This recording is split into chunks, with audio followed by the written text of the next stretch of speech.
गुप्तेश्वर मंदिर पोखरा के 17 नंबर के सेक्टर में पड़ता है। जैसा कि नाम से विदित है कि यह एक धार्मिक और प्राकृतिक पर्यटन स्थल है। नाम से ही पता चल जाता है कि ये ज़रूर कोई गुफा वाला मंदिर है। और यहाँ पर भी भगवान शंकर गुप्तेश्वर महादेव के नाम से स्थापित हैं। शिव जी को समर्पित यह मंदिर एयरपोर्ट से शांति स्तूप जाने वाले मार्ग पर ही है। और पहले हम शांति स्तूप जाएं और उसके बाद सीधे यहाँ पर आके रुकें। मंदिर में जाने के लिए रोड पर ही गेट बना हुआ है। और जैसा कि उस रोड से हम लोग अंदर आए और अंदर प्रवेश के लिए इंडियंस को 100 रुपये देने पड़ते हैं आईसी में। और यहाँ पर पर्यटक हमेशा आते रहते हैं। और जैसा कि आप देख पा रहे होंगे कि मंदिर एक घुमावदार सीढ़ीनुमा स्ट्रक्चर के साथ नीचे जा रहा है। और थोड़ा अंदर जाने के बाद दीवारों पर उत्कीर्ण हमारे सनातन धर्म के चित्रों के साथ ही साथ जैसे ही ये सीढ़ियों का अंत होता है, फिर अंदर गुफा की ओर सीढ़ी हमें दिखाई देने लग जाती है।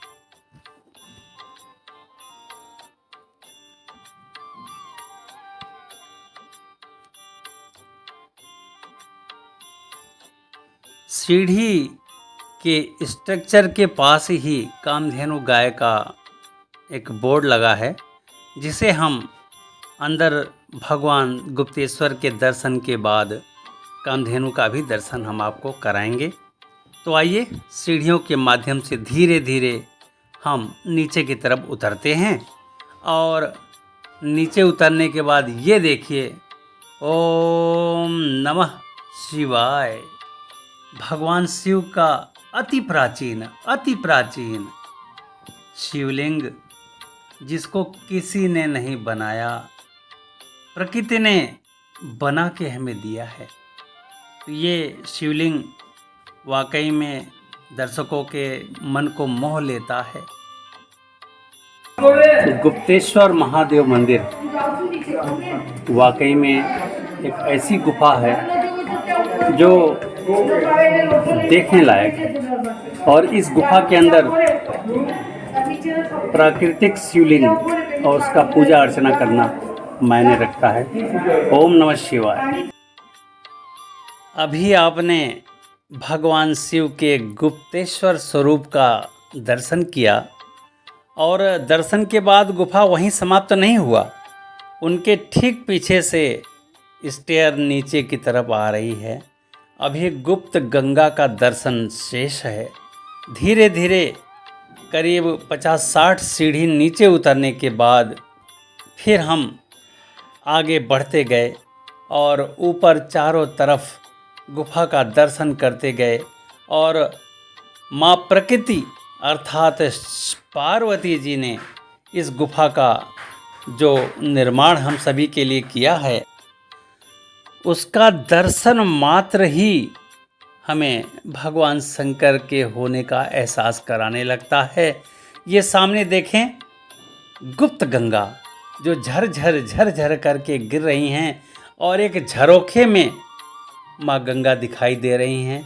माँ गंगा का जल इसी झरोखे से आगे आके एक कुंड बना रही है। और इस कुंड में जाने का मार्ग प्रशासन ने बंद कर रखा है। सिर्फ चंद सीढ़ियाँ चढ़कर हम उस कुंड का अवलोकन कर सकते हैं और सामने झरोखे से माँ गंगा का साक्षात्कार हम करते हैं। और इस गुफा में प्राण ऊर्जा भरी हुई है। और यहाँ पर आप बैठ के 11 बार, 51 बार, 101 बार ओम नमः शिवाय का जाप करके तो देखिए। वाकई में मेरा अपना मानना है कि इस दावे में बहुत दम है।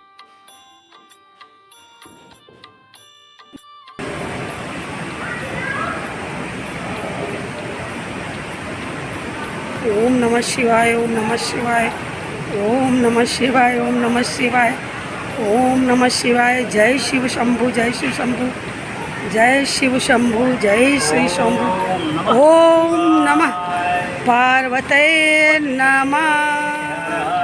हर हर महादेव, शिव शंभु। गुफा से बाहर आने का मन बिल्कुल नहीं था, परंतु समय की सीमा को ध्यान में रखते हुए हम फिर ऊपर चढ़े और सीढ़ियों के पास कामधेनु के दर्शन के लिए आ गए। और यहाँ पर माँ कामधेनु का दर्शन करके हम सभी धन्य हुए। और धन्य होने के साथ ही साथ आप भी माँ कामधेनु के दर्शन करिए। और इन्हीं के दुग्ध से भगवान शंकर का दुग्धाभिषेक हो रहा है। तो ये रहा माँ कामधेनु। ओम नमः शिवाय। गुप्तेश्वर महादेव का दर्शन करने के बाद मन अति प्रसन्न हो जाता है। वाइब्स की कमी नहीं है। भोलेनाथ का वाइब्स वाकई में हर भक्त को मिलता है, भक्त बशर्ते महसूस कर सके। उसके बाद उससे नीचे गुप्तेश्वर गंगा जो डेविस फॉल में अंतर्ध्यान होती हैं और यहीं पर प्रकट होती हैं, वो गंगा वाकई में भोलेनाथ का अभिषेक करती नज़र आती हैं।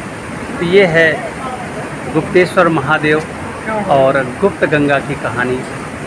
पोखरा में जाने का मन बिल्कुल नहीं कर रहा है। मन तो कर रहा है कि इस वाइब्स को और इस ऊर्जा का आत्मसात हम यहाँ करते रहें और प्राण ऊर्जा बिखरी पड़ी है उसका आत्मसात करते रहें। साथ ही साथ यहाँ पर आप आँख बंद करके ओम नमः शिवाय का जाप तो करिए, फिर देखिए ऊर्जा कैसे आपके अंदर समाहित होती है और यही है प्राण ऊर्जा। तो चलिए यहाँ से विदा होते हैं और फिर किसी और स्पॉट पे चल के आपको फिर से ज्वाइन करेंगे। ओम नमः शिवाय।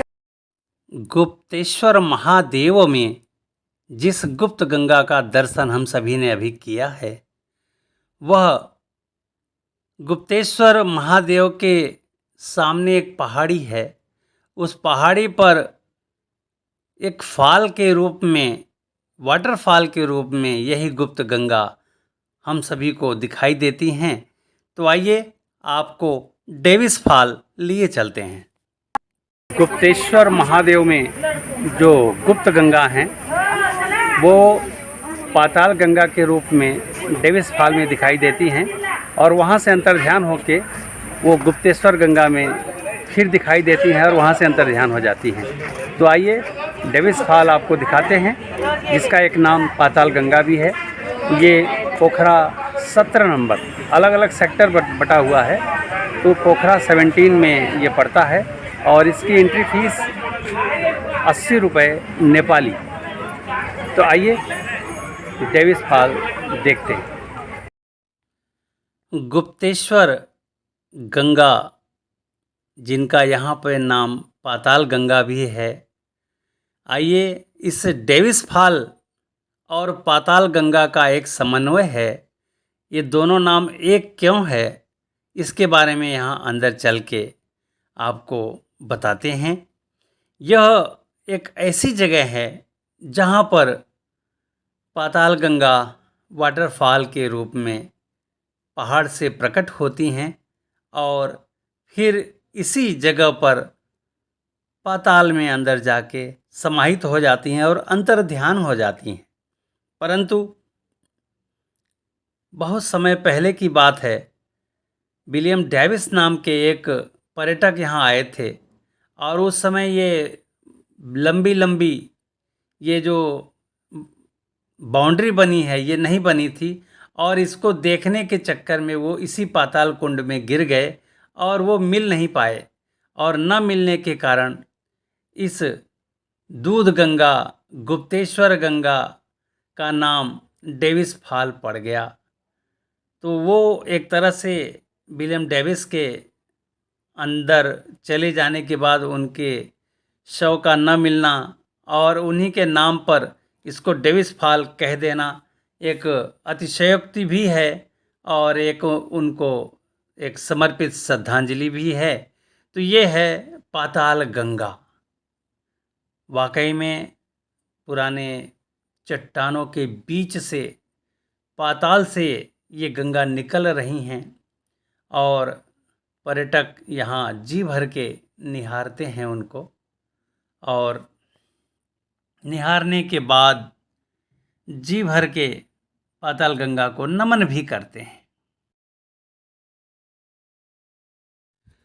यहाँ पर्यटक अपने मन के भड़ास को जी भर के निकालते हैं और इस पाताल गंगा के सुर में सुर भी मिलाते हैं, और जो हर हर की आवाज़ होती है उसी आवाज़ में हर हर की आवाज़ अपनी भी मिला देते हैं। तो इस तरह से ये डेविस फॉल, पाताल गंगा, दूध गंगा और गुप्तेश्वर गंगा की कहानी है। डेविस फॉल का नज़ारा वाकई में बहुत प्यारा है। यहाँ पर ये गुप्त गंगा जो नाम है, ये गुप्त गंगा वाकई में जल का प्रवाह यहाँ पर विलुप्त हो जाता है, और विलुप्त होने के बाद गुप्तेश्वर महादेव में फिर प्रकट होता है और वहाँ से फिर विलुप्त हो जाता है। और यहाँ पर एक अंग्रेज यात्री आए थे जिनका नाम था डेविस, और वो डेविस यहाँ पर इसी फाल में खो गए, और उनके खो जाने के कारण इस जलप्रपात का नाम डेविस फॉल तब से पड़ गया। तो चलिए डेविस फॉल से अब हम विदा होते हैं और फिर किसी नई जगह पर पहुंचकर आपको फिर से नया एक्सप्लोर करेंगे। आइए अगला स्पॉट फेवा लेक। अगला स्पॉट हमारा फेवा लेक है, और फेवा लेक इस जगह से लगभग 4 किलोमीटर की दूरी पर है। तो चलिए धीरे धीरे फेवा लेक की तरफ आगे बढ़ते हैं और फेवा लेक में माता बाराही से आपको मिलाते हैं। ये फेवा लेक पे फेवा ताल बाराही मंदिर है, और उस मंदिर के लिए 115 रुपये नाव का लिया जाता है, और नाव द्वारा सामने बीच में एक आयरलैंड बना हुआ है, उसमें माता जी का मंदिर है, वहाँ दर्शन और आना जाना दोनों रहता है। तो नाव द्वारा ताल बाराही माता का दर्शन करने चलते हैं। हमारे साथ आप बने रहिए। फेवा लेक पोखरा शहर की जीवन रेखा है, और यह लेक 3 तरफ से पोखरा को घेर के रखे हुए है। अपना जल पूरे पोखरा के लोगों को पिलाती है और उनको जीवन दान देती है। और इस लेक के चारों तरफ जो पहाड़ियां हैं, वहाँ से इस लेक में जल लगातार आता रहता है। जल अति निर्मल है और मृदु जल है, पीने लायक है। यहाँ पर लोग नौका विहार भी कर रहे हैं, और ताल बाराही बीच में एक टापू है, वहाँ पर माँ दुर्गा के इस स्वरूप को यहाँ पर ताल बाराही के नाम से लोग जानते हैं। तो ये पूरी परिक्रमा करते हुए, जल विहार करते हुए यहाँ के पर्यटक धीरे धीरे, ये सामने जो टापू दिख रहा है, यही ताल बाराही माता का केंद्र है, मंदिर है। और मंदिर में धीरे धीरे पूरी परिक्रमा हम नाव द्वारा करने के बाद एक किनारे पर हमें लगा दिया जाएगा, और लगाने के पश्चात फिर हमें समय दिया जाएगा कि आप जाइए और माता जी का दर्शन करिए, और दर्शन करके जब आप लौट के आएंगे तो फिर नाव द्वारा हमें दूसरे छोर के तरफ या दूसरे किनारे के तरफ फिर उसी तरह से जल विहार कराते हुए हमें पहुंचा दिया जाएगा।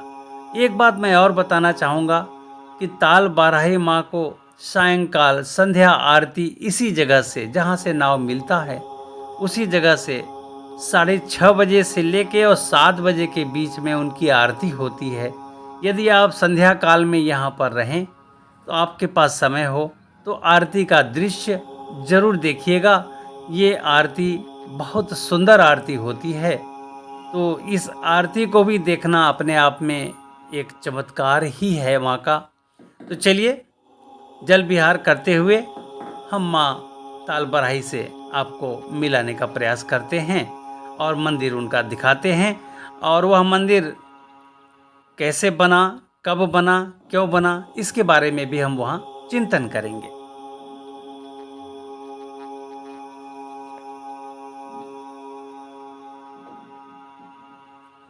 इस समय माँ ताल बराही का ध्वज आप देख पा रहे होंगे, और हमारा नाव धीरे धीरे माँ के नज़दीक पहुँच रहा है। साथ ही साथ ये फेवा लेक का जल, अमृत तुल्य जल, ताल बराही माँ के चरण पखारता हुआ जल, वाकई में संध्या काल में बहुत सुंदर छवि दे रहा है। और इस तरह से जल विहार करते करते, पहाड़ों को निहारते हुए, जल के सुंदर मनोहर छवि और माँ की इस मंदिर के पूरे प्रांगण की परिक्रमा करते हुए, फेवा लेक को नमन करते हुए, वाराही माँ को नमन करते हुए, हम सभी आखिरकार उस तट पर पहुँच गए जहाँ पे माँ ताल बराही, ये माँ के मंदिर का पश्चिम भाग है, और इसी के साइड में अब हमारा नाव लगने वाला है। यहाँ पे ध्वज के पास ही नाव किनारे लगा दिया जाता है, और यहाँ से हम सभी श्रद्धालु नाव से उतरकर माँ के दर्शनार्थ आगे बढ़ते हैं। तो आइए अब नाव से उतरते हैं और माँ के दर्शन के लिए हम भी आगे बढ़ते हैं, और आप भी हमारे साथ बने रहिए।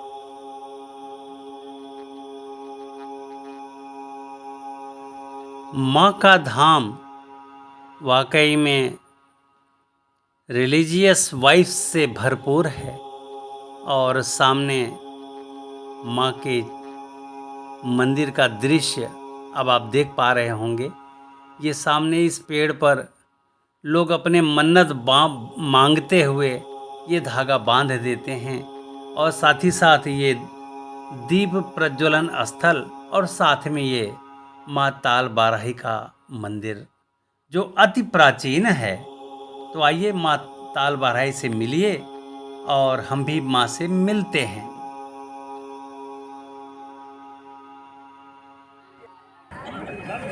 फेवा लेक और माँ ताल बराही के भवन से अब हम विदा होते हैं। जय माता दी।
ताल बराही भगवती मंदिर की स्थापना 1467 साल में स्थानीय निवासी झुप्रो जी ने किया और एक दिन भीषण बारिश हुई और मंदिर बह गया। फिर बाद में राजा कुलमंडल साल साहलाई ने मूर्ति की स्थापना की और तत्पश्चात 2017 साल में राजा महेंद्र झुप्रो जी ने इस मंदिर की स्थापना किया है।